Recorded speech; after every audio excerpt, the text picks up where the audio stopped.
오늘 말씀은 오직 너 하나님의 사람아로 시작합니다.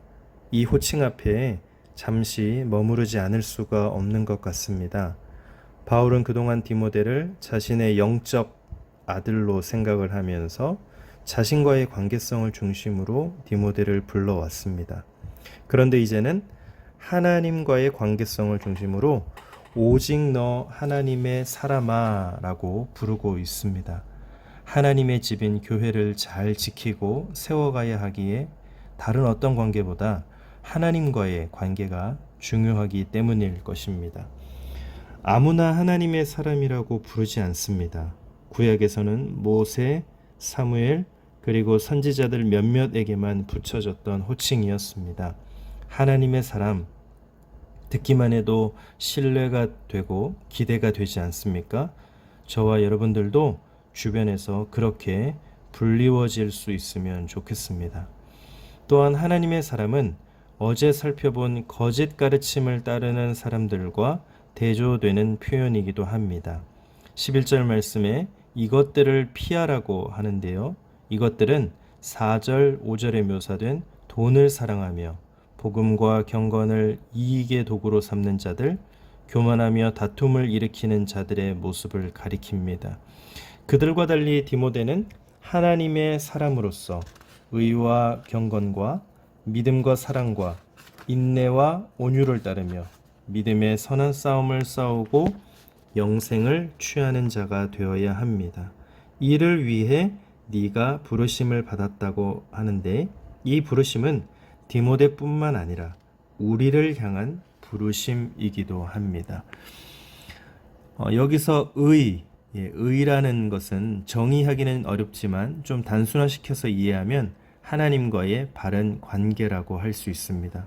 그리고 경건은 의가 유지되는 방법이나 태도를 가리킵니다. 믿음과 사랑은 진리의 복음 안에 있는 신자들의 삶을 대표하는 덕목인데 인내와 온유를 따르라라고 하는 것은 이러한 일들이 생각보다 쉽지 않다는 것을 우리에게 말씀해주고 있습니다. 하나님의 사람들은 믿음의 선한 싸움을 싸워야 합니다. 피하라 라는 단어는 도망가라 라는 뜻이고 따르라 라는 단어는 뒤쫓아가라는 뜻입니다.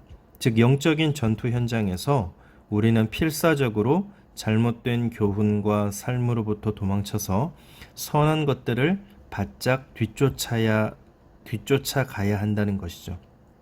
그리고 이것이 우리가 영생을 취하는 과정이라고 할 수 있습니다. 저와 여러분들은 어떻습니까? 과연 이러한 선한 싸움을 싸우고 있습니까? 이 부르심 앞에 충성되기를 소망합니다. 하나님의 사람은 13절에서 확인할 수 있듯 하나님 앞에서 사는 사람입니다. 바울은 만물을 살게 하신 하나님 앞과 빌라도를 향해 선한 증언을 하신 그리스도 예수 앞에서 디모데를 세웁니다. 선한 싸움을 다른 누구의 시선이 아니라 하나님과 또 신실하신 예수 그리스도의 시선 앞에서 싸워가야 한다고 말하는 것입니다. 거짓 교사들은 재물의 시선이 있었고 다른 이들의 시선을 의식하며 살았습니다. 그러나 오직 하나님의 사람은 오직 하나님 앞에서 살아갈 뿐입니다. 언제까지 그렇게 살아야 할까요? 14절에 말씀하듯 그리스도께서 나타나실 때까지 흠도 없고 책망받을 것도 없이 이 명령을 지키며 살아야 합니다. 우리가 기다리는 그분은 복되시고 유일하신 주권자이시며 만왕의 왕이시고 만주의 주이신 분이십니다. 초월적이고 절대적인 주권을 가진 그분의 영광을 바라보며 그분께 영광을 돌리는 삶에 우리의 의식과 시선의 초점이 맞춰지기를 소망합니다. 이어서 바울은 부한 자들을 향한 명령을 말하고 있는데요. 마지막 단락에서까지 다시 재물과 관련한 이야기를 하는 것을 보면 이 문제가 믿음의 선한 싸움에 있어서 얼마나 어려운 문제인지 또 중요한 문제인지를 알려주는 것 같습니다. 돈 자체가 죄악은 아닙니다. 부한 자들도 죄인이 아닙니다. 부자들도 얼마든지 주님의 선한 도구가 되어서 믿음의 선한 싸움을 싸울 수 있습니다. 그러나 마음을 높이지 말고 소망을 하나님께 두라고 합니다. 정함이 없다라는 것은 불확실하다는 것을 의미합니다. 언제라도 단번에 사라질 수 있는 것이고 무엇보다 죽고 나면 소용이 없는 것이죠. 그래서 바울은 이 세대를 영원하다 생각하지 말고 장래에 영원히 살아갈 세대를 생각하며 살아가야 한다고 말하는 것입니다. 하나님은 우리에게 모든 것을 후히 주사 누리게 하시는 분이시니 그분께 소망을 두고 하늘의 재물을 쌓는 믿음과 지혜가 필요하다는 것입니다. 선을 행하고 선한 사업을 많이 하고 나누어 주기를 좋아하며 너그러운 부자들이 많아졌으면 좋겠습니다. 이것이 참된 생명, 즉 영생을 취하는 방식입니다. 어제 말씀과 연결해서 생각해 보자면 이익을 위해 경건을 도구로 삼지 않고 참된 이익인 경건을 목적으로 돈을 도구로 삼아야 한다는 말씀 같습니다. 목적과 도구의 자리가 서로 바뀌어서는 안 됩니다. 마지막으로 바울은 디모데를 향해 헛된 말과 거짓된 반론을 피하고 부탁한 것, 즉 하나님의 말씀을 지키라고 권면하면서 은혜가 함께 있기를 축복하며 마무리합니다. 특히 은혜가 너희와 함께 있기를 구하고 있는데요.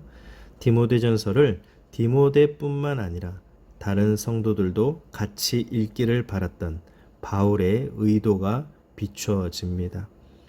하나님의 말씀은 특정한 사람들에게만 필요한 것이 아닙니다. 오늘 우리가 매일 묵상하는 말씀도 다른 누군가가 아니라 바로 내가 들어야 할 말씀임을 다시금 깨닫게 됩니다. 그러니 오늘도 오직 하나님 앞에서 오직 하나님의 사람으로 살아가는 저와 여러분들이 되시기를 간절히 소망합니다. 기도하겠습니다. 하나님 아버지, 우리를 불러주시고 세우셔서 정함이 없는 이 세대에 재물의 소망을 두지 않고 모든 것을 후히 주시는 하나님께 소망을 두게 하시니 참 감사합니다. 수많은 거짓 이데올로기와 교훈들이 우리의 시선과 소망을 분산시키려는 이때에 다시금 복음을 붙들고 지키며 살 수 있기를 원합니다. 하나님, 우리가 하나님의 시선 앞에서 하나님의 사람으로 의와 경건과 믿음과 사랑과 인내와 온유를 따르며 믿음의 선한 싸움을 싸워 영생을 취하는 그 부르심에 신실하게 살아갈 수 있도록 은혜로 함께하여 주옵소서. 신실한 증언자 되시는 우리 주 예수 그리스도의 이름으로 기도드립니다. 아멘.